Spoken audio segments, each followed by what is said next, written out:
Yeah. It's going to be quick, which I'm not excited about. No. I also Grim Lava really, Man? I don't like the Lavamancer and like Wild Nicaddles and like the do nothing package of this deck. But Ed doesn't have to worry about counter spells now. And turn 1 Aether Vial, pretty good here. yeah, Aether Vial's fine. It gets around the Eidolon of the Great Revel if it's there. Well, not that really he's going to have to worry about anything being countered in this game. All right. playing another Shockland? Yeah, Burn doesn't care about its life total all that much, even in a matchup like this. I think Adam just wants to kill him and kill him quickly before those creatures get big. Yeah, I think Adam's in a really good spot right here. I love just double Swift Spear attack for 3. Yep. So that'll put Morgan to 17. Now next turn, Adam can untap. He can eat a land and bolt Ed. And Ed ticking his Aether Vial up, not missing his trigger. So, as sad as this is, I don't advocate for the Grim Lavamancer, but it's actually probably fantastic in this game. Sure. Because everything just has 2 toughness and the shock wins. And Adam also has a Searing Blaze in his hand, which we're a little sad about because we don't have a land to landfall trigger. And Ed's playing white, I guess. He might be paying white in the board for Exiles or something. I'm not sure. Never saw this deck. Okay. Ooh, that's a solid one. Getting the Grim Lavamancer off the table is great. Yep. We're going to have spells that are... So we're not going to be able to block the Swift Spears all that well. But it does get some damage off the board. Yeah, Burn is not fun to play against. Even like you guys actually interact with Burn on a much better axis than Jun does, and like I don't like playing against Burn, and like I still can win the matchup. It's just like ridiculously hard. So if Morgan can start to whittle these creatures down, White doesn't have any other in his hand. He's got a lot of to the face. Yeah, the creatures don't matter. No. The creatures are actually a trap in this matchup. It's just like you have to get rid of them, but like if you don't get rid of them, they're actually going to kill you a lot faster than you think. So White going in with both. Absolutely. There's no reason not to attack with both in this situation. Yeah. If we drew a land, we would just Searing Blaze and then smash, and it's actually game over at that point because you're taking Morgan takes 7 2. damage, and you're at 8, and he's got 2 Boros Charms in his hand. No prowess triggers from Adam White. It's interesting. Down to 13 for Ed. White passes the turn back to Ed. So Pick up Aether Vial. This is the sweet spot for Merfolk, where we've got a Vial on 2, and we've got a few lands and open mana. Yep. Now it's time to start making these things big. Yeah. So there's a Mutavault. That's a solid land drop right there. Yes, it is. I see a Lord of Atlantis in his hand, at the very least. If he's got another Harbinger of Tides, that's great. All right. Morgan. Yeah, you have to use the Cavern and the blue land, I think. Unless he's got, like, Silvergill. If he got Silvergill, he can use the colorless mana. Silvergill's a degenerate magic card. All right, so he's going to Spreading Seas. That is the wrong choice, sir. I am sorry, but you always attack the white. Yep. Atarka's Command's good, but, like, if you block the creatures, it's actually just a lightning bolt. Mm-hmm. So in response... Yeah, we're going to respond at Boros Charm face.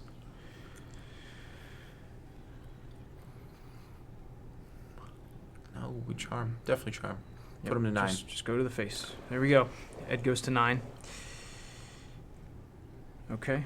AT for you. I didn't know what we were getting into when we picked this matchup. This is one of Bob's friends on the left.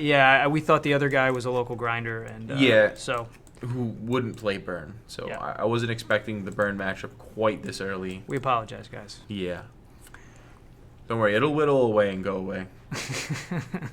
Morgan attacks for 2 with Harbinger of Tides. Yeah, Andre, I totally agree with you. Like you just snap the Sacred Foundry in this situation every time. Yeah. Atarka's Command is easily the lesser of 2 evils when you're playing creatures. Yep.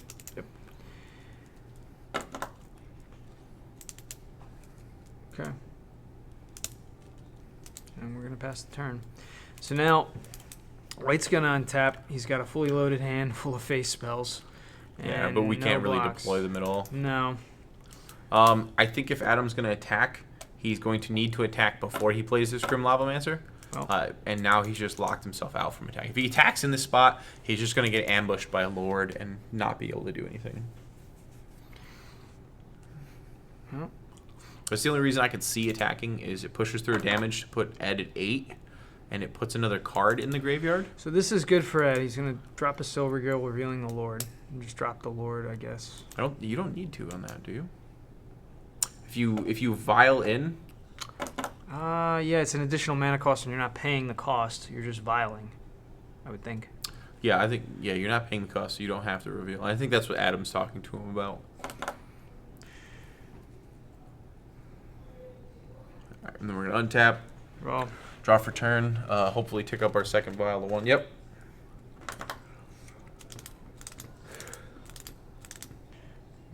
All right. So this is one axis that people are actually they don't think of to attack burn with. Burn is actually heavily dependent on their mana sources.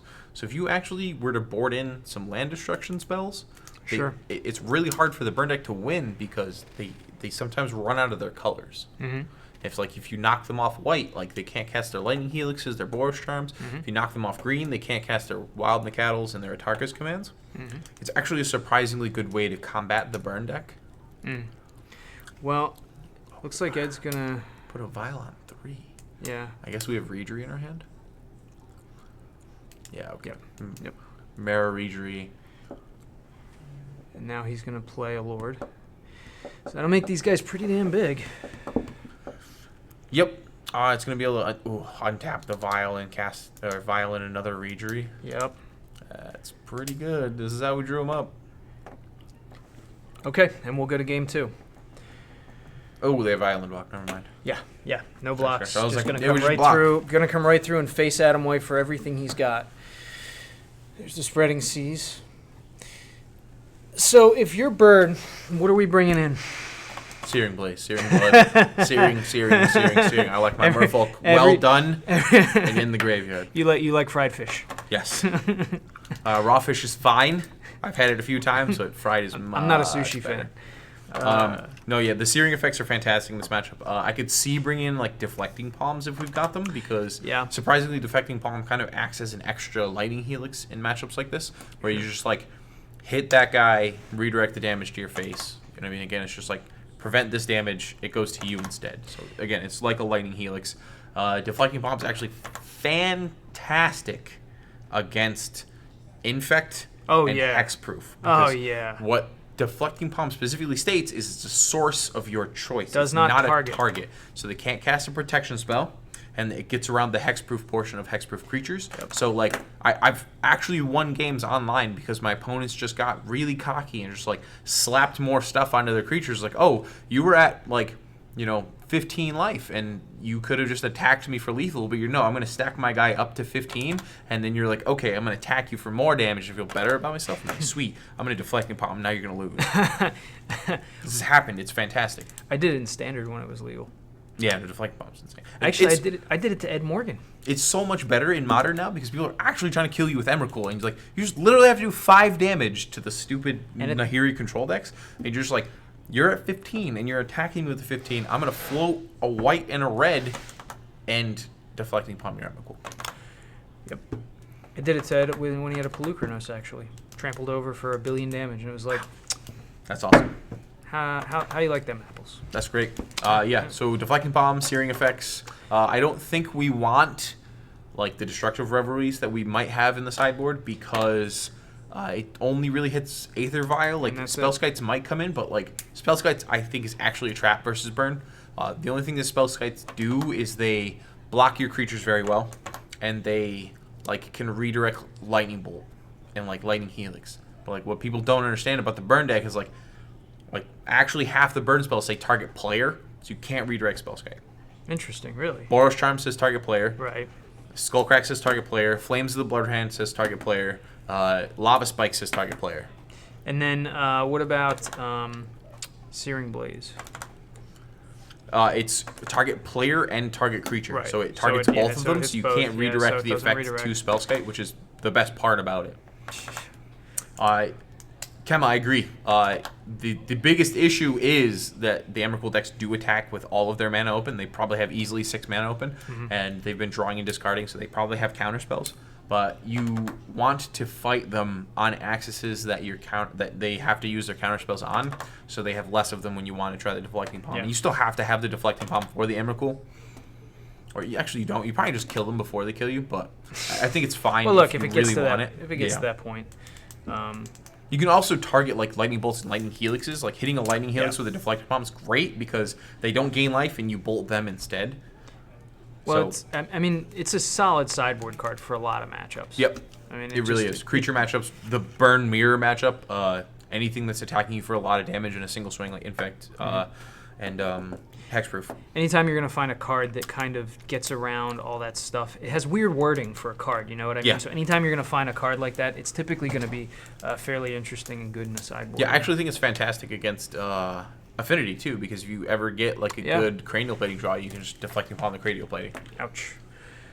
All right. And Morgan will start out with a Ley Line of the Void. That is a pretty good... That is how you beat Burn, ladies and gentlemen.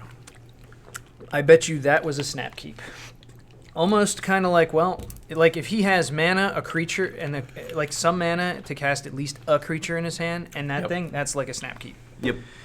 Well, Grim Lavamancer not... Well, Grim Lavamancer may do some work.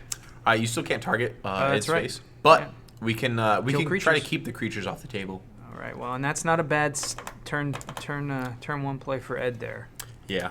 So now that I've seen this First Ley catcher. Line of Sanctity, if we're gonna, do we go to game 3? No, Adam was on the play. Adam lost, right? Yeah. Yeah. So we might not even get a game 3 out of this. If we were to get a game 3, I'm bringing in the Revelries now. Oh sure. So And this is a way that we can win the game. yeah. Eidolon the Great Revel, dealing damage and attacking is fantastic in matchups like this. So Ed is going to have to figure out how to take care of that thing or just get his army so big so quickly that he can end this pretty quick. He's going to read it. Not the worst thing. It's been out of standard for a while. Well, a year, maybe? What's that? Eidolon. Oh, Eidolon's fantastic. Dan Ward brewed up a really weird deck one time, and I played it at an event, and I had a ton of fun playing it. It was a Blood Chief Ascension deck. It was like you play turn 1 Blood Chief Ascension, and then you play Eidolon and Great Revel on turn 2, and then you just trigger it, and then they just die. So Ley Line of the Void, or Ley Line of Sanctity, a second one to draw for Ed. Not great. Pretty dead. But that's okay. You got one out on turn 1, so... Yep. I mean... That's what we need. I guess personally, I don't see that card as much as I think I should as a burn player, which is really interesting. So I'm not keen to bring in the Destructor Revelries as much as another person would be. A couple of people in the chat are nice. Atarka's Command says all opponents, so it still hits them. Okay. So there's a few cards that we can definitely still cast. I mean, Adam could just push through creature damage if he has to, but... Sig River Cutthroat. That's going to make life a little difficult, too. I don't think it's really bad, Tesmizit. I actually think it's closer to 50-50 than people would believe. There's a path to exile. Looks like he's got Lava Spike. He's going to play his land. Does he have another Lava Spike in hand, maybe? Tarkus Command, maybe. Yep, Andre, I think, put it really, really well. I do believe because Burn has a lot of searing effects, it has some favorability in matchups like this. Okay. But like you said, the white cards are really helpful. Yeah. Like timely reinforcements, like good life gain cards, and the Ley Line of Sanctity out of the sideboard. Right. All right. I don't foresee Adam getting a game 3. If he does, that would be fantastic. I'd be interested to see how you win through this. Yeah, I think it's just on the back of the Eidolon for sure. Which we may attack with here. I'm fine with this attack. He's got a 1/3 and a 1/1. Yeah. And if he goes for the double block, Yeah. we can path the 1/3. And if he sacks the Curse Catcher, then we just pay the other mana. We can't really do all that much with it. All right, Looks so like it he's takes just going to take it, go to 2 15. damage, go to 15. We've got Fetch Land, Path, Activate, Grim Lavamancer. Yep. Okay, the fourth card in Adam's hand is a Rift Bolt. So we might just suspend Rift Bolt. Yep. Okay. Suspend Rift Bolt with the intention of targeting a creature. That Lava Spike's not going to do a lot, that's for sure. Nope, not currently. I think maybe If Adam brought in his revelries, which I don't know if he did, he seems to have brought in his paths. Okay, he's gonna path to exile. What? Sig. Yeah. Yeah, I like this path a lot. The Curse Catcher's not going to do much other than deal 1 damage. And, like, we're attacking for 2 in these situations, and 2 is much better. Ramping Ed is quite a bit, however. Yeah, I mean, particularly because he doesn't have an Aether Vial out, so he's not going to able to unload his hand as quickly as possible. And 1 land makes a difference with a deck like this. Yeah, no Big Aether difference. Vial is rough for the Merfolk player, but I would definitely trade the Aether Vial for the Leyline of Sanctity every single day of the week. Yeah, absolutely. I like this for Ed as well, because if we can untap, go Lord, then we're attacking with a 3/3, and then if we untap and play Master Waves, it's game over. Yeah. So he's going to draw. Don't know if he has another land in hand. Doesn't look like it. Looks like he may have a path to exile in the end of that hand, which he's... Oh, no, that's the ley line. So we're going to play... Okay. Glimpse you, we're not actually in Dublin. This is a PPTQ 4 Pro Tour Dublin. Shh, Kerwin's flew us out to Dublin. Don't tell them that. That'd be way better. I think we might be at the pub right now. Yeah. So, looks like at this point, Ed doesn't have another land drop. I don't think he's got another 1-drop. And there's really... Yeah, he went for the Silver Guild to try to hit his 4th land. So at this point, I think you just pass. Yep. So Adam will suspend the Rift Bolt. He's going to try and kill something. Yeah, I like killing Silver Guild. Yep. The Curse Catcher's at the mercy of your Grim Lavamancer, basically this whole time. And the problem here is if you sack it to get rid of that, then Grim Lavamancer's just going to untap and kill it anyway. Yeah. So you might as well make him eat both cards and expend the resources. Well, yeah, you only have to pay 1 for the Curse Catcher. So you're just basically paying 1 for a Lightning Bolt. That's killing 2 creatures, which is great. I'm attacking for 2. Yeah. Attacking for 2, leave up Grim Lavamancer.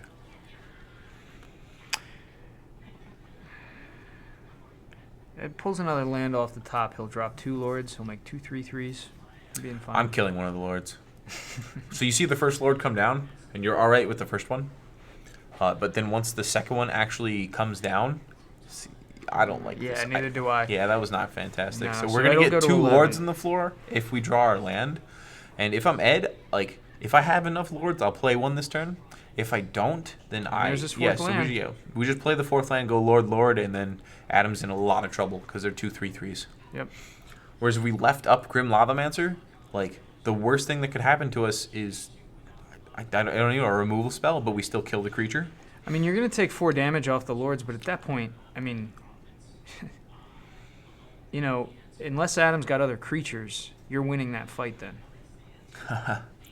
Richter Shade says, water beats fire. Okay, so it's going to take 4 points of damage off of the Eidolon, but that's okay.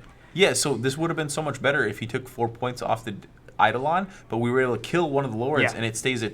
Ed just ends up having 2 2/2s, and then we can untap, kill one of the 2/2s, and then, you know, he just has a Curse Catcher on the floor. We can still attack through the Curse Catcher.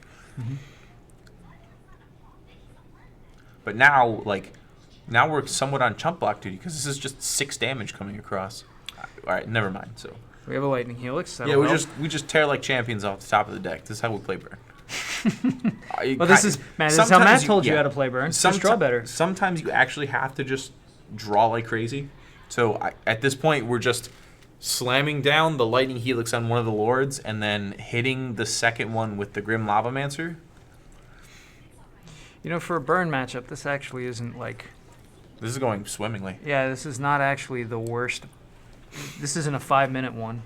Hopefully you guys at home are enjoying watching some of this at least.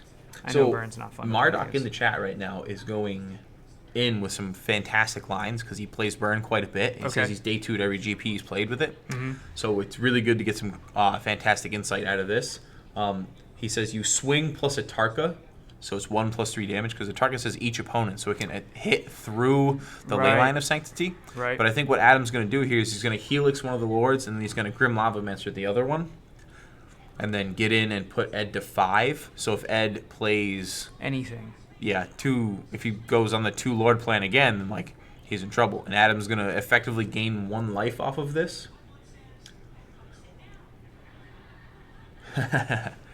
Burn never doesn't have it. Yes, that's correct there, ladies and gentlemen. Burn always has it.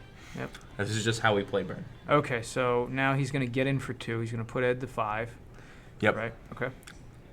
And we can't hit him with the Grim Lavamancer still, which is really saddening. Mutavault's a great draw. Not a bad draw at all. I think we'd have double Lord play again, but like double Lord puts us puts us literally to 1 life. And then we can't play any more spells. Oh, I think Ed's just going to go for it. Yep. So he goes to 1. Now, if he can untap...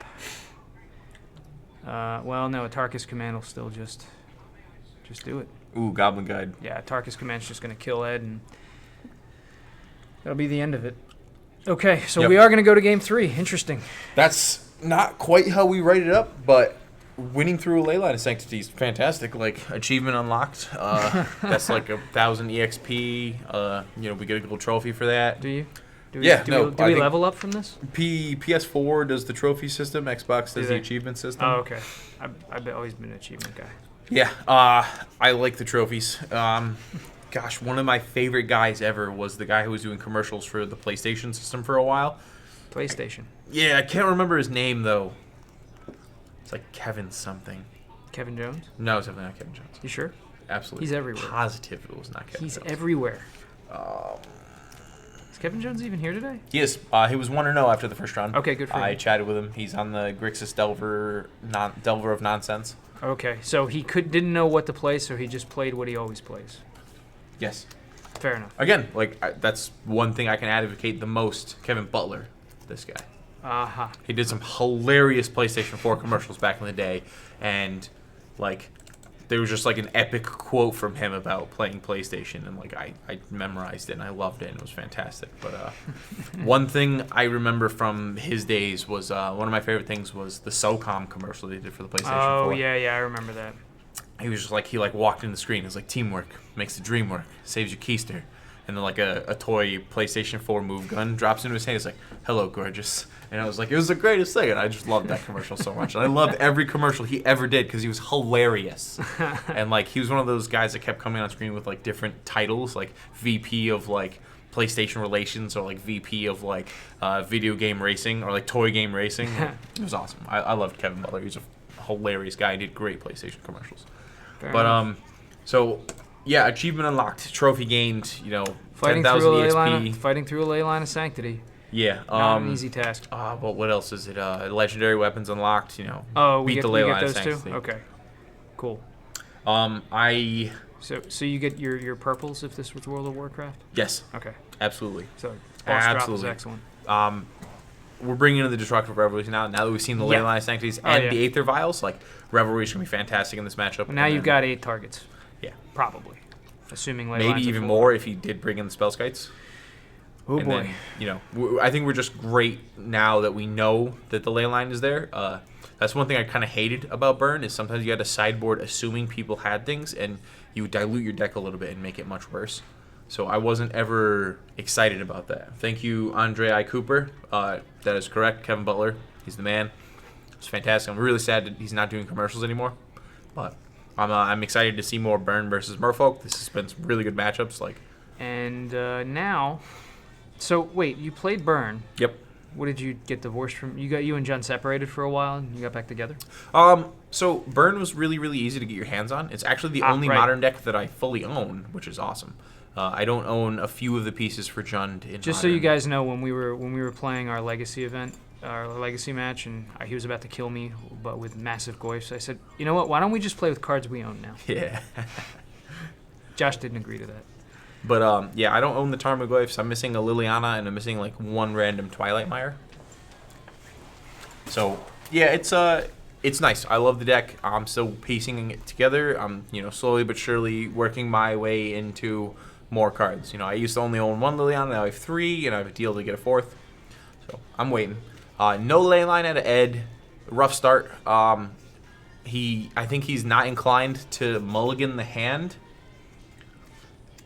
because it didn't work for him as well as he'd hoped game 1. So it's possible that he's not mulliganing it as aggressively as he wanted to a more higher leyline draw.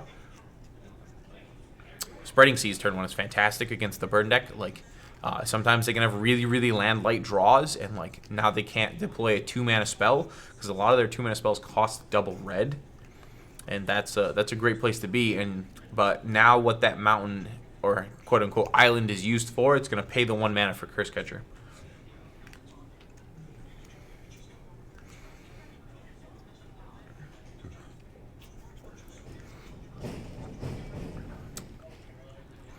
All right, so we have another fetch land. I think we have another land in hand for Travis.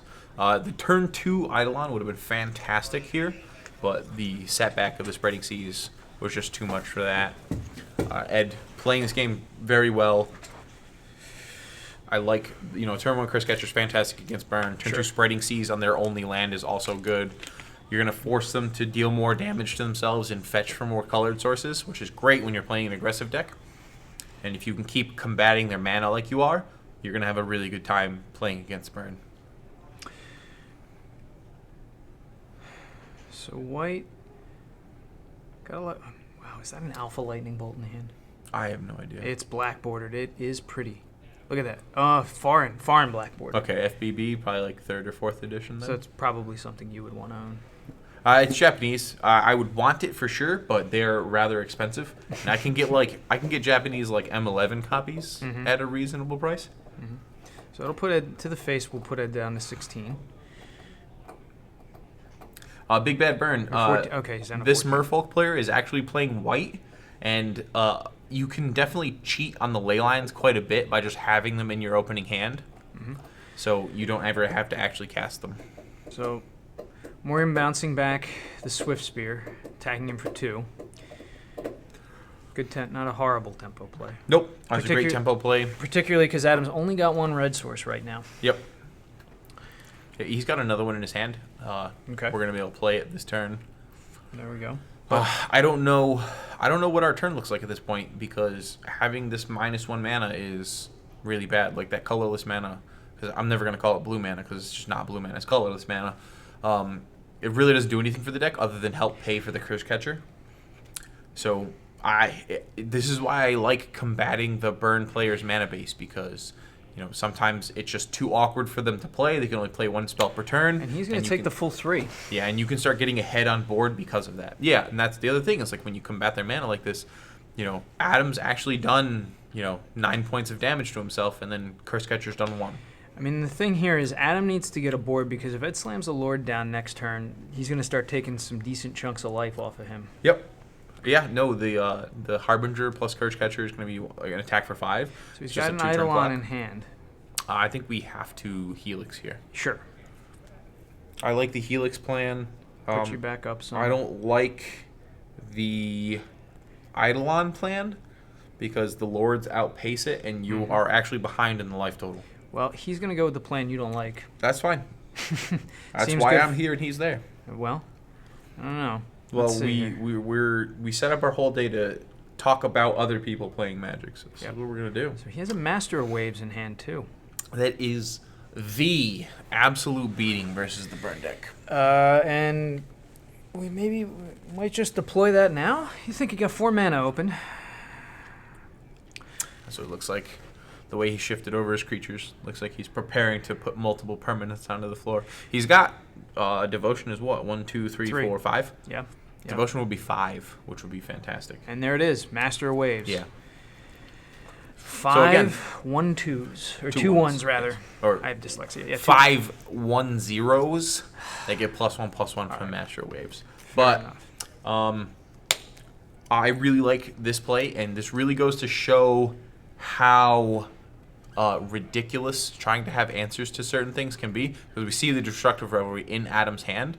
It's actually going to end up doing nothing in this match until Ed plays his Spellskite. He's actually supposed to have 1 more Elemental, but he's probably forgetting about the Spreading Seas.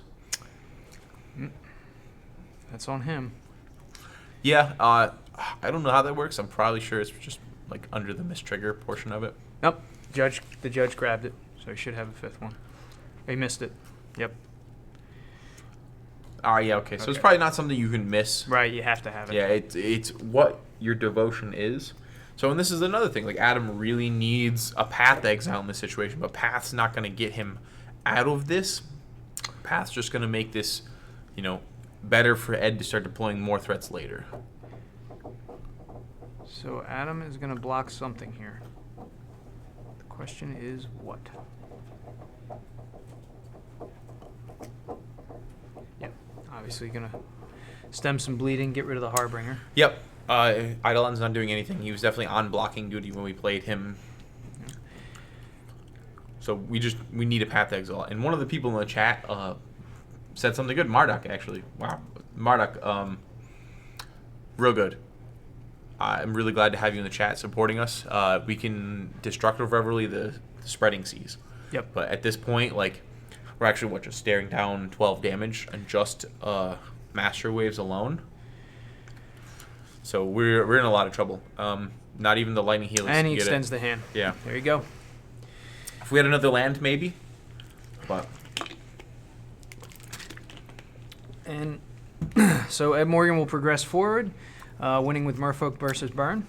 Yep.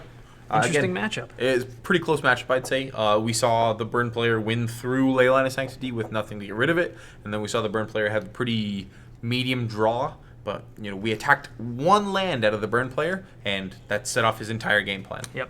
So Spreading Seas, great card. Yeah, it really shows you the power of how attacking Burn's mana base can be really, really strong. Because, again, he did 9 damage to himself in, the first few turns. So, your Merfolk, all you have to do is get through a few points, and you have Spreading Seas. So, just have Island Walk once you find a Lord.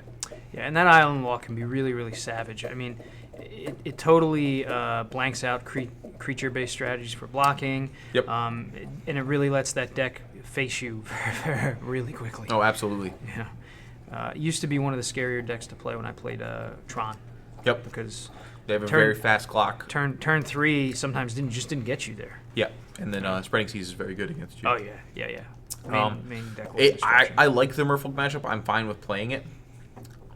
You like every matchup. It's like, how do you feel about a deck I don't like that's... Splinter Twin. We talked about this. I really don't want to ever play against Splinter Twin. Okay, and fine. It's one of Jun's quote-unquote best matchups. But no, I can't beat that. You like every matchup. Hey, how do you feel about this deck I built made solely to take out Jun? I feel fine about the matchup. I've never played against. I can't say that.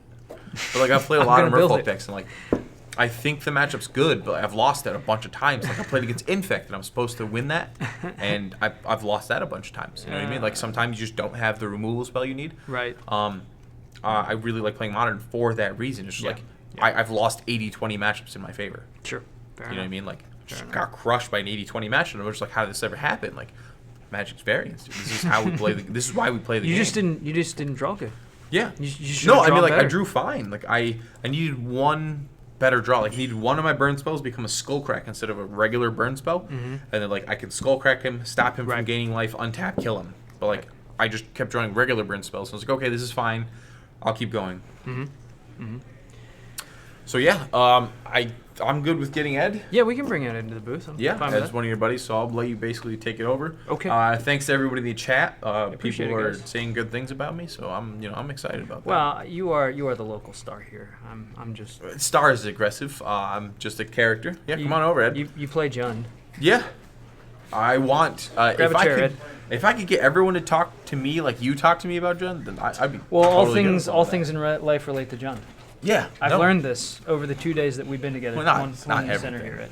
But oh god, this is fantastic. It's got a green shirt on. So this is great. So we just rep the KGS logo while having someone in the middle. This is the ghost of Ed Morgan. I like it. Geist of St. Morgan. All right, I'll join you. Okay, here we go. my black sunglasses. Ed, buddy, how you doing? I'm good. Congratulations, man. Yeah, thank you. Congrats. That was a really well fought victory. Your opponent. We said your opponent achievement unlocked you. He attacked and killed you through a ley line turn Yeah, one. that was insane. That's not a regular occurrence. So why are you playing Merfolk? You hate islands, Ed. But they're blue goblins. They're blue goblins. Yeah, they're swimming goblins. They're swimming Drowning goblins. goblins. So I know people that won't agree with that sentiment, but that's fine. well, you are among people who also don't like islands. So Josh is not a fan of the I'm island. all for ban the island. When in doubt, choke them out. Kaladesh, remember that. Ban the island. I gotcha. So the spreading season turn 3 was pretty timely. I mean, that knocked your opponent pretty far off his game plan. Yeah. And the turn 1 curse catcher, obviously a great play there to kind of keep him off of just facing you with some burn or casting anything real relevant. You're a big aggro guy in general. You play Dragon Stompy in Legacy, and you're always the guy who brings the red deck when the new format comes out. So I would assume this is a deck right up your alley. What's it like cheating stuff into play with Aether Vials? A lot of fun? It's beautiful. All right, well, is there anybody you want to say hi to while you're on the chat? Just all the boys at Gamers Vault. Cool. Yeah. Well, and you having some fun here? You think? I'm having a great time this weekend. It's been beautiful. Awesome, man. Did you play regionals yesterday? Yeah. How'd you do? 4-3-1. Okay. Yeah, That's not bad. very happy. Well, what did you play? The Owen Turtenwald's Temerge Teamer. deck? Yeah. Okay. Yeah. How'd you like it? I like it. Yeah. Yeah. What's the best part about that deck? Big creatures. Yeah. Flashing in at Emrakul is phenomenal. Yeah, yeah. the next coming of Mistbind Click and Flying Spaghetti Monster. But on the other note, whiffing with Emrakul is depressing. Very depressing. Well, look, man. Good luck to you, and I hope that you go smash some more face, and maybe So we'll do see you I. in the top 8, buddy. I appreciate it. All right. Hey, thanks, See you, guys. Thanks for joining Thank us. you very much. Cool. And everybody, crushing with little blue fishes because they're so delicious. Yes, they are. Scuba goblins. Scuba goblins. I like that. All right, That's scuba what goblins. we'll call it. There you- I'm down with Scuba Goblins. All right, Yeah, scuba scuba goblins. goblins, sweet. Sounds good. I'm gonna be Sounds on good. all tech reports from now on. Wow. So Yeah, burn that was good. matchup versus scuba goblins, and who would have thought it would have been 3 decent games of Magic Yeah. rather than just a one-sided beatdown. Yeah, one-sided. Like I think that's what everyone believes about the burn deck. It's just like I'm just gonna get crushed because they're playing burn. It's like Right. no, it's like it's actually I think sadly one of the most interactive decks. Like you have to interact with what they're doing. If you don't, they're just gonna steamroll you. It's probably why I don't play it. I don't like Yeah. interacting with my opponent. Yeah, or you don't them like giving them interacting the with me. opportunity. No, No. I don't like them doing anything with me whatsoever. Yep. Capolo, with our first feature match was actually Naya Company. Jesse Adams versus Turbo-turns. G Fabulous playing blue-white extra turns, and he got him. Game 3, Gaddock Teague, just walked away with the game. Yep. This is why I love Modern. Modern's a great format. Burn's actually a humongously interactive deck. Interacts with your creatures, interacts with you trying to gain life. It has mainboard ways to stop you from gaining life, which is fantastic. That's what everyone believes. It's like, I'm just going to board in timely reinforcements. GG. So if Modern's an interactive format, why do you think so many people think it's degenerate? Because you can be degenerate. I mean, it gets a bad rap. Let's be honest. All It right. doesn't have the rap Legacy does. Doesn't have the rap It's way Standard worse than does. Legacy. It's way worse than Sure. Legacy. So Legacy has ways to combat the degenerate deck. So we have Force Wills, we have Thoughtseizes and stuff. So if we want to talk about why Modern gets a bad rap, we're just gonna go back real quickly back real short time, Eldrazi Winter.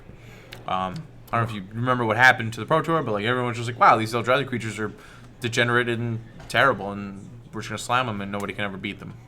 All right, good game. Back a little bit further, Splinter Twin. No.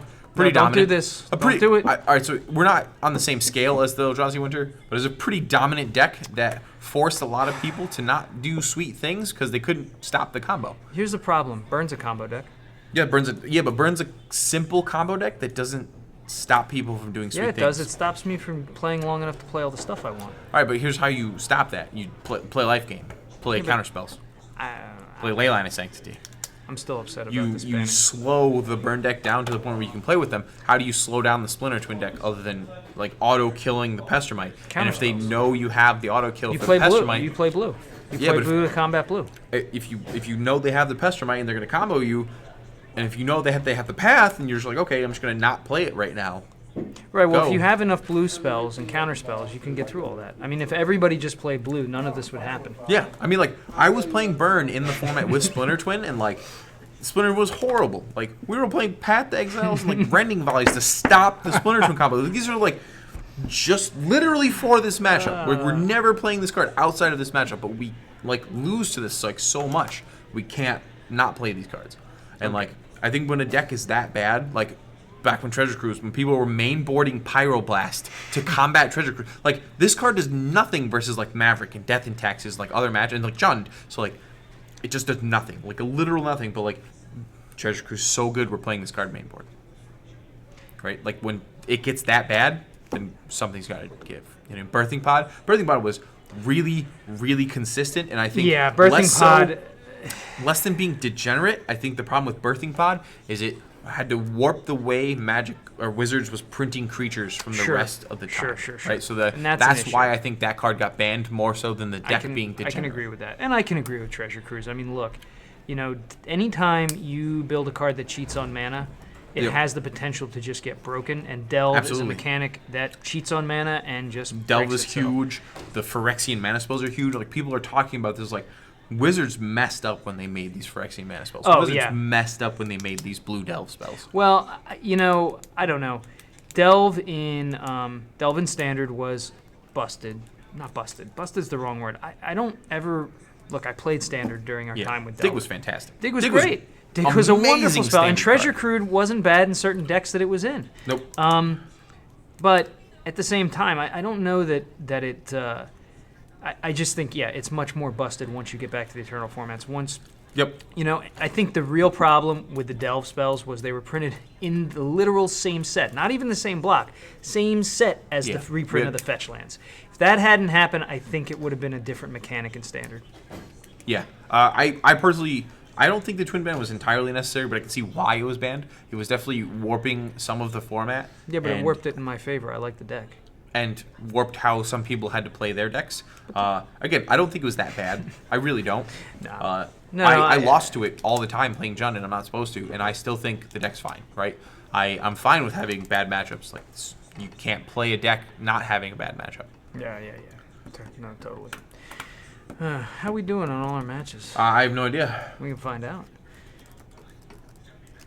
Jesus is, in fact, on the floor right now, as a matter of fact.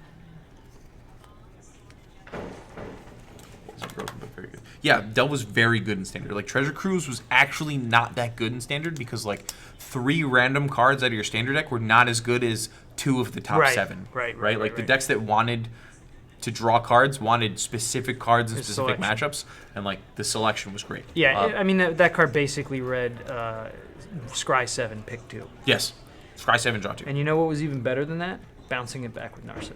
Scry 14, drawing 4. No, it was fantastic. Again, like they were great in Standard. Like Tazir was great in Standard. Gurmag Angler, I don't think actually saw Standard play. It saw a little bit of fringe play. It's still 1 mana 5/5. Like that's fantastic. Favorite part about that card? Zombie fish. Yes, absolutely. Great creature type. It's also like relevant for Liliana. Like that we're gonna play in our new Grixis deck. Wow. So when we ultimate Liliana, we have a zombie on the floor. Just saying. I think if that thing's resolving and you're ultimate in Liliana and making zombies, you're pretty much winning at that point. Absolutely. Not sure the extra zombie's gonna make or break your win. Yeah. So again, Cruise was much better in certain decks, like the tutelage decks and the Jeskai Ascendancy decks in Standard. It had its time, but like when you go to the Eternal formats, Cruise was the better card because everything in your deck is really powerful, right? Like everything you do is awesome. So you can't, like 3 cards is better than a choice out of 7. Your density of, you play less lands, your density of threats are greater, and the cards are more efficient. The threats you're drawing are more efficient and harder to answer. Yeah, Twin wasn't fun to play against because like once turn 3 hit, you were just scared of getting comboed and killed. They wouldn't even have to have either of the pieces. They just have nothing in hand. Hold up 3 mana, and you're just like, all right, I'm gonna lose to Splinter Frame. And people would actually concede in those spots sometimes. Like that's just how some of the combo decks worked. Like I know people who've boarded out half of the combo that wins the game, and people are just like, "Oh, you got me." So I did it all the time. Yeah. I don't know that I've ever had anyone just scoop to me with 3 mana open, but I used to board the combo out all the time, particularly if I thought they were bringing like Abrupt Decays or whatever. You know. Yeah. Because the deck had other ways to win. Yeah, and like you could just play a blue-green control value game, and like it was fantastic. That's why I think Twin was banned. I think it was just oppressive to certain decks that wanted to try to be decks and couldn't because of Twin. Right. I think Wizards wanted to open it up to a more diverse metagame, but I think they should have just gone Splinter Twin's fine for now, and then people were like, wow, this Eldrazi deck's really good, and people would play Twin and Jund and Eldrazi at the Pro Tour, and we had a super diverse Pro Tour that was super great, and they were like, wow, both of these decks need to go, and they banned them both at the same time. No. See, because then what happens is, with that outcome, Twin still gets banned. I'm not okay with that. No, but like Twin's banned already, so we're not going to change that. We should. I'll start a petition. Jesus, how do you feel about Splinter Twin being banned? Thumbs up or thumbs down? Jesus says Splinter Twin stays banned. We ate with Jesus last night. Every time we got a beer, there was 2. So Jesus was breaking our water into wine. Our floor guy Alex is a dead ringer, an actual dead ringer. and when we went to Chili's, it was 2-for-1 beers, and that couldn't have been a coincidence. And Jesus got a hamburger platter where his single hamburger turned into 4. So. Oh yeah. Yep. It's good when you go to Chili's and they're shutting down. Oh man, so it looks like round 2's almost over. Okay, we got about a minute left in the round, so we're probably pushing 5 or 6 minutes of us trying to ramble on and fill this time. We're gonna Zach. I don't think we have that many more modern decks that we're scared to die of on turn 2. Like Infect, I think is one of them. Like Infect, if it has like Stone Cold Nut Draw can kill you on turn 2. Yeah. But I don't know if you know of something that I don't know. Let me know, so we know. If you know what I'm saying. Always just went straight exhibit on all that. He doesn't know. I mean, maybe a Fringe combo deck? All right, Capolo, have a good one. Maybe he's going to finish his deck. Okay. Maybe Goroyo. I mean, so the Goroyo's Vengeance deck can, I think, kill you on turn 2? Yep. No, he can. Definitely can. But, I mean, that deck, that combo has several moving parts which are very easy to not easy, but can be disrupted. So it's not like Twin where... your creature that was part of the combo was a 1/4 and blanked a lot of the early a lot of the good removal spells. Yeah, Goroyo's Vengeance. I mean, you can have Spell Snare, you can have Mana Leak. I mean, there are ways to sort of combat it. All blue, by the way. All right. So we got some great questions. Magneto Rule says the deck would be weaker but still functional with Pestermite. I agree. If we banned totally Exarch, agree. and then we have to play Pestermite and like Bounding Krasis, deck would be fine. And you would have you would force people into either 4 colors or playing Rug, which makes, I think, dilutes the deck and some of its power a little bit. And I think that would be a fine deck. Deck.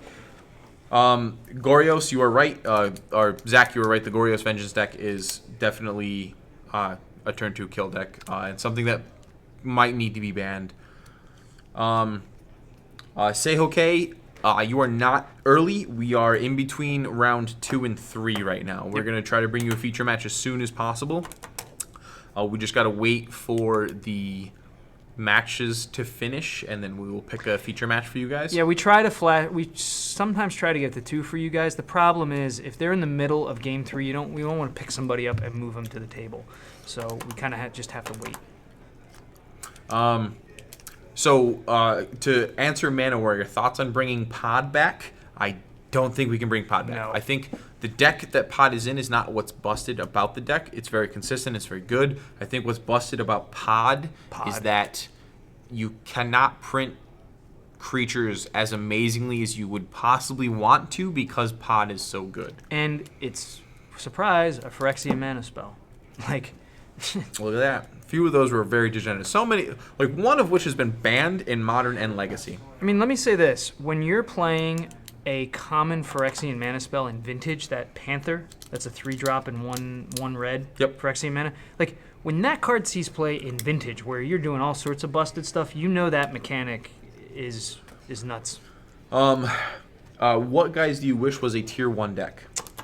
What decks do I wish were a tier 1 deck? I would really love to see somebody make Thopter Sword sort of a prison deck into a tier 1 deck. And I don't mean a prison deck that just like destroys you, but something that uses Ensnaring Bridge. And it's kind of out there with plays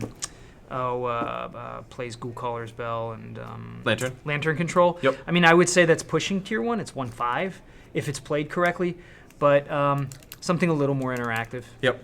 I personally think like a mono green stompy deck was tier 1. I know Like an that elves sort of thing? no, like a Burning Tree Emissary Okay. into like Strangleroot Geist, like Leatherback Baloth, which is Right. one of my like all-time favorite filthy casual cards. Let's see, we have Modern Action on the way. Ad nauseum can kill really quickly. I totally agree. Linvath said something about Minotaurs. Minotaurs would be a fantastic deck that I wish could be tier 1. Yeah. I mean, Living End plays Minotaurs. Bids them to the one. graveyard. Yes, Justin Noob said it correctly. Dan is in Sydney for the Pro Tour. He should be probably on his way back Yeah, soonish. I think he's heading home today. Yep, and then Kevin is currently playing. He was 1-0 after round 1. I'm not sure how he's doing right now. Yep. Pod would be too good. Yes, Force of Will in Modern. How do we feel about Force of Will in Modern? I personally would love it. I don't know. I really would have. I'd have to. I don't think have about that. access to him to talk in Modern, and they just want him themselves, and like I'm totally fine with that. I don't know how I feel about that. I don't know that it would see as much play, and the reason I say that is there's really broken stuff you can do in Legacy on turn 1 that you need force. You just have to have a force to deal with. Yep. In Modern, it's turned like 3 to 4 to 2 sometimes. So I don't know that you would really play force because really you want your force in your opening hand. Yes. Don't get me wrong, it's still good to tap out and still know you've got coverage, but Yeah. that's really kind of the big play with Force of Will, is to be on the draw and still be able to affect your opponent. So Yeah, I agree. I don't know. I think you could make it legal maybe because I don't know that it would see a lot of play. I don't think so either. It might be a 1 or 2 of just. I to think draw there's a lot into. of really fair matchups, Mm-hmm. and I don't know if that's what we want to really play against. Right. But Force of Modern would be interesting, I guess. Yes, I would love Force of Modern because I play a really, really fair deck, and like if you want a 2-for-1 yourself, like I'm really okay with that. And I think that's what the problem with Force of Will is. I think that's the reason why no one would play it is because like Modern tends to be more of a card advantage deck or a card advantage format, and like. And you have to work harder for that card advantage than you do in Legacy. You have Brainstorm in Legacy. So that's where I think I am on the train of Reverend Dude. Is I think Counterspell would be very good in Modern. I think we have Counterspell. decent, I would love to see printed. We have like decent counter magic in Modern, right? Like Mana Leak's fine, Remand is okay, Cryptic Command is fantastic, but it's really, really expensive and sometimes really awkward. But if we were to get actual and Deprive is another like attempt at a 2-mana counterspell where we return an island to our hand. So it's rough. I think Deprive is fine. I think Mana Leak's fine. I think Remand is fine. I think Cryptic Command's fine. I don't know how good each of them are. Like they all have good times. Like Remand and Mana Leak are great early. They're all meta bad late. dependent. But I think Counterspell will be fine. The funny thing about the permission in Modern is it can all be very meta dependent. It's a meta call on what sort of counter deck you want, and then Counterspell's like the counterspell. It's the spell. Sure, and I think it's the hard counter. It's the original. It's borderline. I think it would be good. I think it may be too good. I'm not sure. But to answer Trapped 34, we're not getting top back in Modern. If we got top back in Modern, we would literally be playing Miracles minus Jace the Mind Sculptor. Yes, we would. So we have our match list up. We're going to take a look at it for you guys and see who we drag in.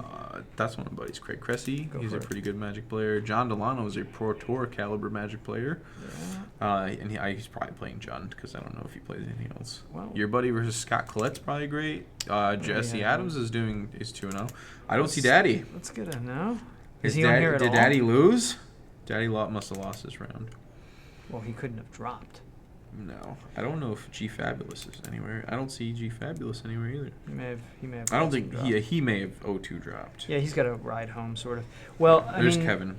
There's Kevin. Why is he down here in this 6 point? Giuliano's like the only time I figured out why they're down here rather than anywhere else. What's up? Is that they would be like someone who needs like special seating, like at Eli Cassis. Oh, okay. So like they would put him at like table 50, which is away from the rest of the tournaments. They don't have to be cramped or anything. Well, we could do them. Like, or we could do. Kevin Jones versus Chris Giuliano is probably the best match. Let's do it. So we're gonna get Daddy back on the screen for you guys. Daddy's coming. So we're gonna have Grixis, Delver, and do we know what Giuliano's playing?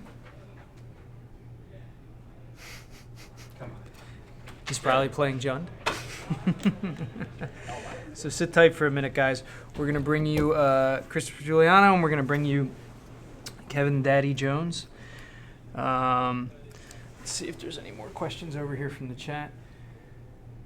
Do we think? Okay, so in Intervath, do we think they would be reprinting fetch lands in Standard in the future? I hope so. I can't imagine that you're going to reprint one half of the match, fetch lands rather. Sorry, they were just calling matches. One half of fetch lands, and not eventually reprint the other.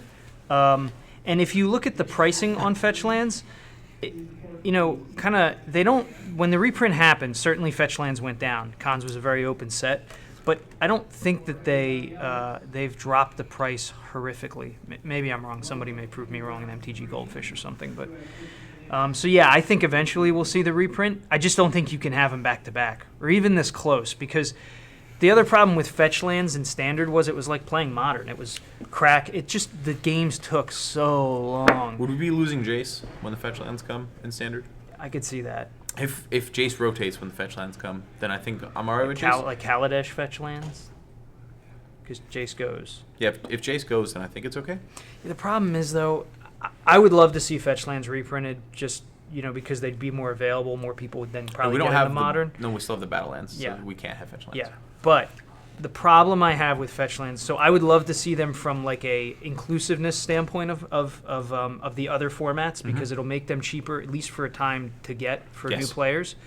The problem with fetch lands, as I was saying, as you were coming back, Josh, is it just makes the games take so long in Standard. Yes. Because in Modern, you're used to fetching. People are shortcut, but when you have like newer players who play in Standard events and Opens, it just takes so long. Just a noob. I don't know how well you know Chris Giuliano, but he does play some blue. He plays, I think he plays Shardless in Legacy, which is Jund with blue in it. He's definitely a Jund mage in Standard or Modern. John Delano is also a Jund mage in Standard or Modern. John, I don't know if he sold all of his cards or what he did and did not keep, but I know he used to have a completely foiled out Jund deck, which is like really, really pretty to look at. So, like, anytime a whole deck's foil, like, especially Modern decks, because Modern decks can actually get entirely foil, it's kind of nice.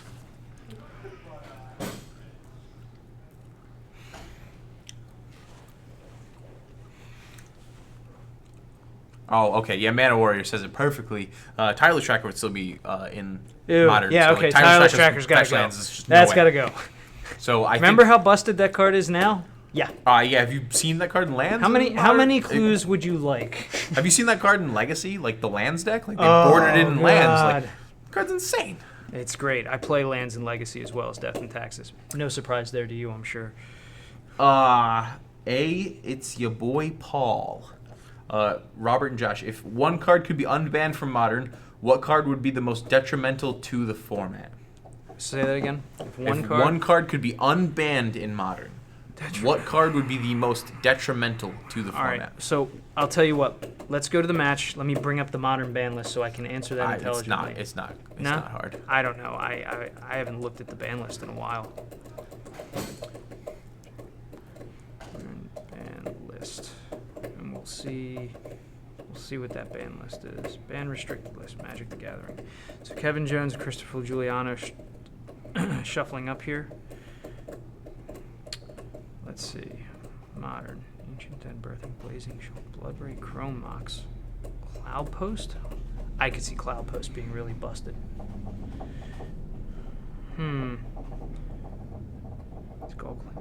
know what? If I had to pull one, I honestly think it would be Skull Clamp. Skull Clamp is a broken card, and you can do